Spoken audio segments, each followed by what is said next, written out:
अस्सलाम वालेकुम to all of you. उम्मीद करता हूँ सब लोग खैरियत से होंगे।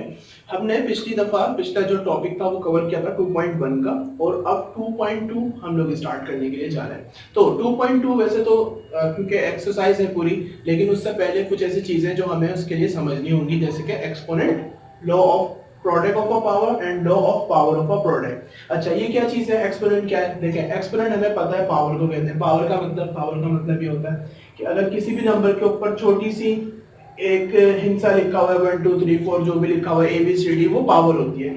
मिसाल के तौर पे ये x कोई भी नंबर है, इसके ऊपर छोटा सा ये लिखा हुआ तो ये n, ये इसकी पावर कहलाएगी, एक्सपोनेंट कहलाएगा। ठीक है, इसका मतलब ये होता है कि अगर 3 की पावर 2 है तो 3 को 2 दफा मल्टीप्लाई करें। ठीक है, अगर 3 की पावर 2 है तो मतलब 2 मल्टीप्लाई 3 मल्टीप्लाई बाय 3, 3 की पावर 3 है तो 3 multiply by 3 multiply by 3, 3 times. अगर 3 की पावर 4 होगी तो 3 multiply by 3 multiply by 3 multiply by 3।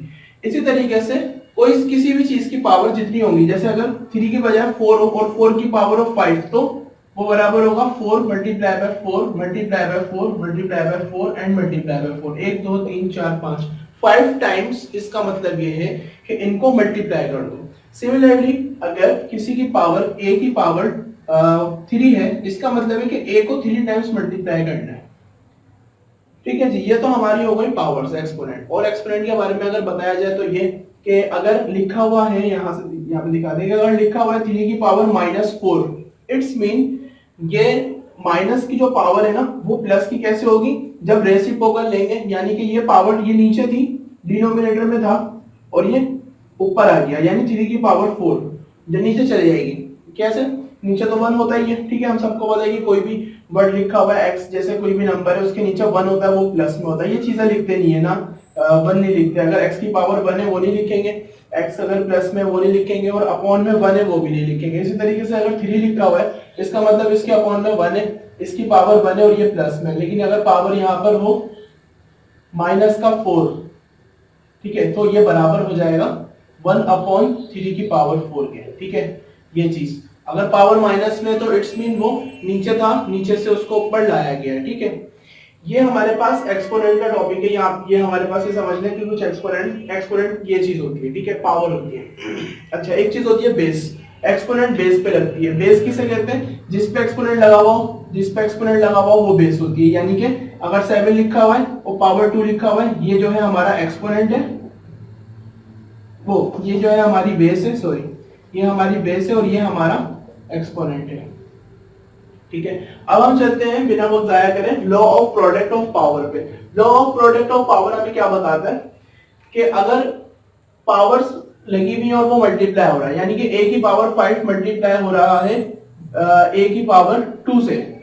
सही है, a की पावर 5 मल्टीप्लाई हो रहा है a की पावर 2 से। तो सिंपल सी बात है, जब सेम बेसिस होती है, ये दोनों बेसिस सेम है, दोनों a है, दोनों बेसिस सेम होती है, इनकी जो पावर्स है मल्टीप्लाई की सूरत में प्लस होंगी। ठीक है, a की पावर 5 एंड 2 7 हो जाएगा। कैसे हो जाएगा? एक्सप्लेनेशन उसकी ये है कि a की पावर 5 का मतलब है a को यहाँ पे 5 टाइम्स लिखा गया है।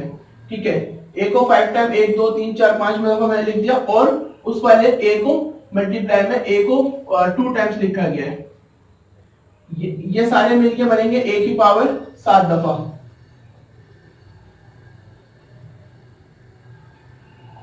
ठीक है, ये 1 2 3 4 5 6 7, तो ये बराबर आ जाएंगे a की पावर 7 के, क्योंकि जितनी दफा वो लिखे होते हैं बेसिकली वही उनकी पावर होती है। तो ये था हमारे पास law of product of power. इसका आप ऐसे भी याद रख सकते हैं, when the basis are same then the powers can be add. Power add होंगी, अगर बेसिस सेम होगी तो पावर ऐड होगी। एक और एग्जांपल इसकी दे देते हैं, जैसे p की पावर 2 मल्टीप्लाई बाय p की पावर ही 4, वो बराबर होगी, दोनों की पावर ऐड हो जाएगी, दोनों की बेसिस 1 हो जाएंगे, पावर ऐड हो जाएगी, पावर हो जाएगी 6। ठीक है, एक एग्जांपल ये भी हमारे पास है। ये होती है law of product of power. अब law of power of a product का क्या मतलब है, ये भी आप देख लीजिए इसी में।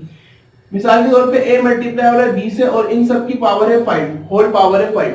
इस होल पावर अगर यहाँ मल्टीप्लाई है तो ये होल पावर इसकी भी और इसकी भी, यानी कि a की पावर भी 5 है और b की पावर भी 5 है। सही है, जो कि बराबर होगा, एक a को 5 दफा लिख देंगे, ठीक है, और इसकी पावर 5 यहाँ लगेगी और b की पावर b को भी 5 दफा लिख देंगे और इसकी पावर 5 यहाँ लगेगी। ठीक है, तो ये b की पावर 5 कैसे हो गई, नहीं पावर 5 नहीं लगेगी, b की पावर 5 यहाँ हो गई, a 5 दफा लिखा हुआ है, a की पावर 5 ये हो गई, b यहाँ 5 दफा लिखा हुआ है, b की पावर 5 ये हो गई। ठीक है, तो ये थोड़ा जल्दी में मैंने आप लोगों को इसलिए समझाया था कि वीडियो की लेंथ छोटी हो जाए और ये चीजें यहाँ पर आप समझ लें। बाकी जो थोड़ा अगर नहीं समझ आ रही होंगी तो वो एग्जाम्पल के तौर पर जब हम क्वेश्चंस करेंगे तो समझ में आ जाएगी। अब हम चलते हैं अपनी 2.2 एक्सरसाइज के ऊपर।